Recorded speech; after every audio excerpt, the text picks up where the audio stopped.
Hello అండి అందరికీ మనందరికీ తెలుసు మన దేశ ప్రధానమంత్రి నరేంద్ర మోడీ గారు అలాగే రష్యా అధ్యక్షుడు వ్లాదిమిర్ పుతిన్ వీళ్ళిద్దరూ కూడా కారులో 45 మినిట్స్ రహస్యంగా సమావేశం కావడం జరిగిందనమాట. అయితే మీ అందరికీ ఒక డౌట్ రావచ్చు అనమాట. ఏంటి అంటే ఎస్సీఓ సమ్మిట్ చైనాలో జరుగుతుంది, వీళ్ళు మీట్ కావాలి అనుకుంటే అక్కడ ఒక పర్సనల్ రూమ్ అరేంజ్ చేస్తారు, కానీ కార్లోని ఎందుకు వీళ్ళు మీట్ అయ్యారు అని చెప్పేసి మీ అందరికీ కూడా కొన్ని డౌట్లు రావచ్చు అనమాట. అయితే కార్లో మీట్ కావడానికి ప్రధాన కారణం ఏంటి అంటే ఎస్సీఓ సమ్మిట్ జరుగుతుంది చైనాలో.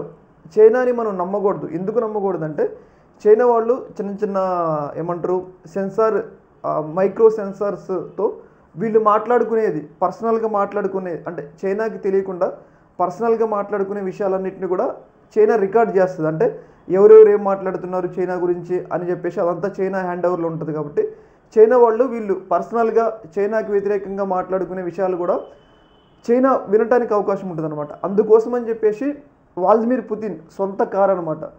ఆయన కారులో నరేంద్ర మోడీ గారు అలాగే పుతిన్ గారు దాదాపు 45 మినిట్స్ మాట్లాడటం జరిగింది. మేబీ ట్రేడ్ గురించి అమెరికా గురించి సంథింగ్ వెస్టర్న్ కంట్రీస్ వీటన్నిటి గురించి కూడా మాట్లాడుకోవడం జరిగింది. ఒక రకంగా పుతిన్ గారు నరేంద్ర మోడీ గారికి ఇచ్చిన గౌరవం, ఎందుకంటే ప్రోటోకాల్ పక్కన పెట్టి మరి ఒక దేశ ప్రధానమంత్రిని తన సొంత కారులో కూర్చోబెట్టుకున్నారు అంటే పుతిన్ గారు మోడీ గారికి ఎంతో గౌరవం ఇస్తున్నట్లు. మంది పెద్ద డెమోక్రటిక్ కంట్రీ, చైనాకి ఆర్థికంగా మ్యానుఫ్యాక్చరింగ్ పరంగా అంత బలం ఉన్నా కానీ చైనాకు ఒక నష్టం ఉంది. ఏంటంటే అది డెమోక్రటిక్ కంట్రీ కాదు, మంది డెమోక్రటిక్ కంట్రీ. కాబట్టి పైగా ఎస్సీఓ సమ్మిట్ మొత్తం చైనాకి క్రెడిట్ ఇవ్వటం ఇష్టం లేక నరేంద్ర మోడీ గారు అలాగే పుతిన్ గారు ఒక స్పెషల్ అట్రాక్షన్గా నిలిచారు అని చెప్పేసి మనకైతే అర్థమవుతుంది. ఏదేమైనా కానీ పుతిన్ గారు మన నరేంద్ర మోడీ గారికి ఎక్కువ ఇంపార్టెన్స్ ఇస్తున్నారు చైనాని కొంచెం కౌంటర్ చేయడానికి అని చెప్పేసి మనకైతే అర్థమవుతుంది అనమాట.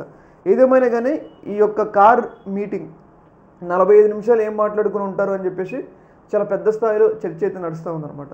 ఈ యొక్క అంశంలో మీ యొక్క అభిప్రాయాన్ని కింద కామెంట్లో తెలియజేయండి. ఓకే మరి, థ్యాంక్ యూ.